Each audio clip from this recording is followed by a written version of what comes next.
بسم الله الرحمن الرحیم. حامد و مصلی. محترمینو، یو محترم رو دا پوښتنه کړې ده چې د غسل مکمله مسنونه طریقه که راته وښایه.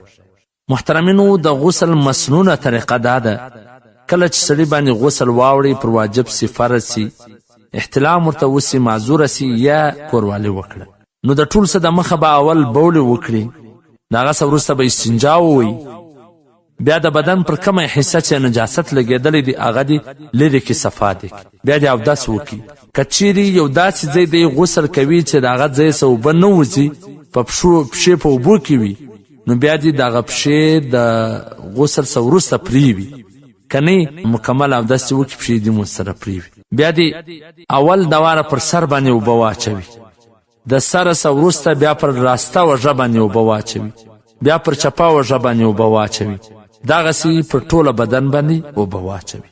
یو وار پر ټوله بدن باندې اوبه اچول فرض دي، 3 واره سنت دي. په غسل کې 3 فرض دي: خوله پرېول، پزه پرېول او پر ټوله بدن باندې اوبه اچول. خوله بس داسې اوبه غرغړه کول، یعنی د اوبه به خولې ته په داسې انداز کې وراچوي چې د خولې ټولې حصو ته اوبه ورسېږي، ستونې ته هم ورسېږي، ټولې حصو ته ورسېږي، او د هغه رنګه پزې ته به اوبه هغه نرمې حصې ته ورسوي، داسې به په زور هم نه وراچوي چې هغه ځای سوی وکړي، داسې نه، بس داسې نارمل انداز کې چې دا خچې ګوته بیا داسې په پزه باندې وګرځوي، بس کافي دي. او که چیرې د چا څه اودس نه وکړي، اول خو اودس وکړي، که نه وکړي په خولو په پزه اوبه نه وی ګرځولي، بیا کولی شي چې د غسل څه وروسته اوبه وګرځوي، مشکل نشته. او کله چې د غسل دپاره کپړې باسي، د هغه وخت د ایستلو څخه مخکې دې بسم الله ووایي.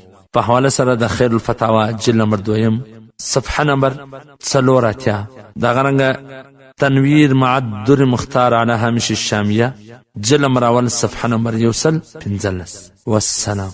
ستاسو د دیني پوښتنو ځوابونکی مولوي عبدالرحمن سمین صاحب.